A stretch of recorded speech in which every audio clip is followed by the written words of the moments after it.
បាទសួស្តីទាំងអស់គ្នាថ្ងៃហ្នឹងខ្ញុំទទួលបានសំណួរមួយ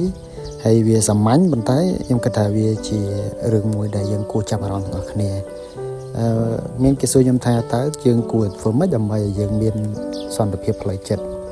បើយើងស្រួលស្ដាប់ទៅធ្វើឲ្យចិត្តស្ងប់ដោយសារតែយើងរស់នៅសពថ្ងៃគឺយើងរស់នៅក្នុងសម័យបច្ចេកវិទ្យា AI និងបណ្ដាញសង្គមផ្សេងៗអញ្ចឹងជាទូទៅអ្នកដែលគាត់មានផ្លូវចិត្តទន់ខ្សោយ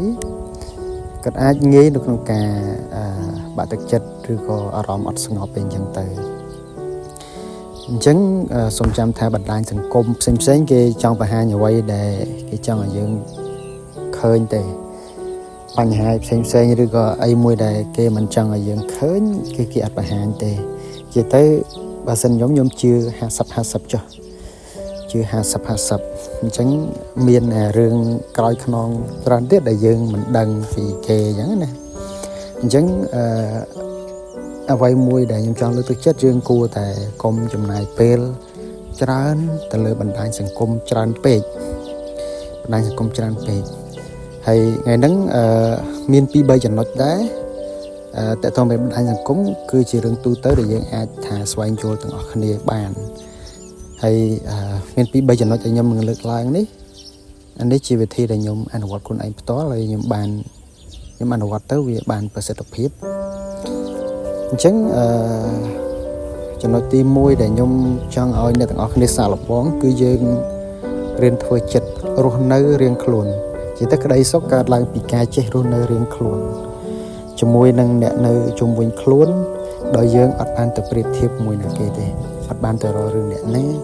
អត់បានទៅជិះឆ្អើររឿងគេបានតែយើងរស់នៅរៀងខ្លួនយើងរស់នៅបែបយើងគេរស់នៅបែបគេស្ថានភាពជីវិតផ្សេងគ្នាការកំណត់គោលដៅនិងស្តង់ដារជីវិតក៏ផ្សេងគ្នាហ្នឹងក្តីសុខទី1ក្តីសុខទី2ដែលយើងអាចយកមកដាក់ខ្លួនបានគឺសុខចិត្តនឹងអ្វីដែលយើងមាន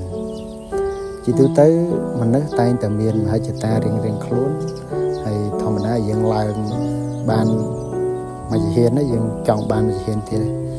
ដំបូងនិយាយថាយើងឲ្យតែមានម៉ូតូជិះបានទេពេលដែលមានម៉ូតូជិះឃើញគេជិះឡានចង់បានឡានដែរបន្ទាប់ពីយើងចង់បានឡានហើយឃើញគេជិះអាទំនើបជាងហ្នឹងអាថ្លៃជាងហ្នឹងមានចិត្តមួយចង់បានជាងហ្នឹងថែមទៀតការដែលយើងចង់បានអញ្ចឹងមិនមែនជារឿងមួយខុសទេប៉ុន្តែយើងកុំភ្លេចសុខចិត្តក្នុងពេលបច្ចុប្បន្នអ្វីដែលយើងមានផងបើសិនជាយើងអត់ចេះធ្វើចិត្តចឹងទេទោះបីជាមានដល់ណាក៏យើងមិនរកសន្តិភាពផ្លូវចិត្តឃើញដែរអារម្មណ៍របស់យើងនៅវល់វល់នៅតែឈោងនៅតែចង់បាននៅតែត្រេកតាអារហូតអារម្មណ៍អត់ស្ងប់ទេចំណុចបន្តទៀតចំណុចទី3យើងរៀនដឹងគុណហ្នឹងអានេះយើងរៀនដឹងគុណរូបរាងកាយរបស់យើងដឹងគុណអ្វីដែលនៅជុំវិញយើងពុកម្ដាយបងប្អូនឬក៏និយាយទៅអ្វីដែលយើងមានប្រឹងប្រែងពីនឹងនៅពេលដែលយើងមានអារម្មណ៍ដឹងគុណធ្វើអារម្មណ៍ឲ្យយើងស្ងប់មែនតើអាចដឹងគុណធម្មជាតិនៅជុំវិញយើងឬខ្យល់ដង្ហើមចេញចូលណែយើងភ្ញាក់ពីគេងឡើងយើងមានដង្ហើមចេញចូលយើងមានអារម្មណ៍ថាដឹងគុណរូបរាងកាយរបស់យើងដឹងគុណ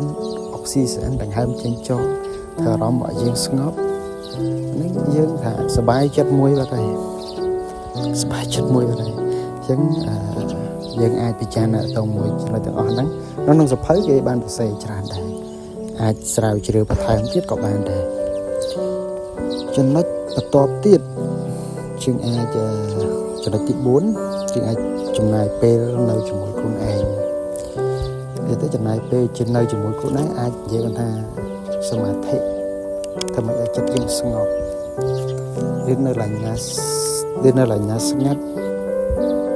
ចំណាយពេលនៅមួយធម្មជាតិស្ដាប់សំឡេងសត្វយំឬក៏នៅក្បែរមាត់ទឹកអីចឹងទៅយើងចំណាយពេលធ្វើម៉េចអារម្មណ៍របស់យើងហ្នឹងស្ងប់បណ្ដាច់ខ្លួនទៅតាមធម្មជាតិហើយឆែកជាមួយខ្លួនឯងរងថ្ងៃហ្នឹងអារម្មណ៍របស់យើងយ៉ាងម៉េចឥឡូវហ្នឹងអារម្មណ៍របស់យើងយ៉ាងម៉េចជាទូទៅមនុស្សដែលគាត់រកក្តីសុខ ដាក់ខ្លួនឃើញគឺមនុស្សដែលមានសតិបើនៅតែគាត់ដឹងរលឹកដឹងខ្លួនឯងរហូតថាពេលហ្នឹងគាត់កំពុងគិតអីនៅពេលយើងជិះម៉ូតូអញ្ចឹងម៉ូតូជាទូទៅគេមានហ្វ្រាំងឡានជាទូទៅគេមានហ្វ្រាំងដើម្បីទប់កុំឲ្យយើងបើកលើសល្បឿនឬក៏មានគ្រោះថ្នាក់ណាមួយរៀបបង្កើតឡើងទៅយើងជន់វាជាប់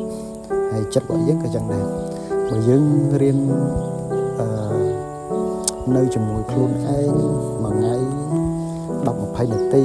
ឬយើងធ្វើសមាធិអញ្ចឹងទៅយើងអាចឆែកជាមួយនឹងរូបរាងកាយរបស់យើងនេះហើយបញ្ហាមុំយើងចាប់ខ្លួនឯងតន់រំដោះស្រាយតន់ហើយចំណុចចុងក្រោយជាចំណុចមួយដែលខ្ញុំតែងតែធ្វើពេលខ្ញុំ stress ឬក៏មានបញ្ហាផ្លូវចិត្តណាមួយអញ្ចឹងខ្ញុំចូលចិត្តសម្លឹងមើលឲ្យឆ្ងាយជាទូទៅនៅពេលដែលយើងមានបញ្ហាណាមួយយើងនៅតែក្នុងបន្ទប់គឺតែឯងទៅយើងជិះឡានក៏4ជ្រុងបន្ទប់4ជ្រុងនៅផ្ទះយកទៅមើលទៅតម្រង់ហ្នឹងមក4ជ្រុងហើយយើងសុំមើលរឿងដដែលយើងមើលទៅដូចជាអត់មានផ្លូវចេញសោះវាតល់ទាំងអស់អញ្ចឹងខ្ញុំលើកទឹកចិត្តដល់អ្នកគ្នាយើងរៀនសម្លឹងមើលឲ្យវែងឆ្ងាយរៀនសម្លឹងមើលឲ្យបានឆ្ងាយតាមដែលអាចធ្វើទៅបានហើយបើអាចមានលទ្ធភាពទៅណាឆ្ងាយយើងអាចមានឱកាសជិះយន្តហោះជិះអីចឹងទៅហើយសម្លឹងមើលមកក្រោមឲ្យបានឆ្ងាយអារម្មណ៍របស់យើងចាប់ផ្ដើមធូរខ្លាំងមែនតើធូរខ្លាំងហើយយើងចាប់ផ្ដើមមានសង្ឃឹមសាជាថ្មីយើងចាប់ផ្ដើមបដោះឆន្ទៈហើយនឹងធម៌ពលមកវិញនេះអ្វីដែលខ្ញុំធ្វើហើយខ្ញុំគិតថាវាជាចំណែកមួយក្នុងការដែលជួយលើកទឹកចិត្តដល់ខ្ញុំហើយនេះអ្វីដែលជាបទពិសោធន៍របស់ខ្ញុំផ្ទាល់អ្វីដែលខ្ញុំយល់ឃើញអញ្ចឹងយើងអាចស្ដាប់ហើយពិចារណាខ្លួនឯងកន្លែងណាដែលគិតថាល្អយើងអាចច្បិចយកទៅធ្វើជាចំណេះដឹងឬក៏អភិវឌ្ឍខ្លួនបន្តទៀតសាក់លបងធ្វើតែបើគិតថាมันតំណងឬក៏មានការខុសតកន្លែងណាមួយយើងអាចបោះចោលបានហើយបើសិនជាមានពាក្យពេចន៍លេះលុបខ្វះខាតសូមអធិស្ឋានបាទអញ្ចឹងវីដេអូថ្ងៃហ្នឹងខ្ញុំចែកម្លែកប៉ុណ្ណឹងហើយសង្ឃឹមថាអ្នកគ្នានឹងទទួលបានចំណេះដឹងថ្មីតាមរយៈការធ្វើវីដេអូរបស់ខ្ញុំបាទសូមអរគុណ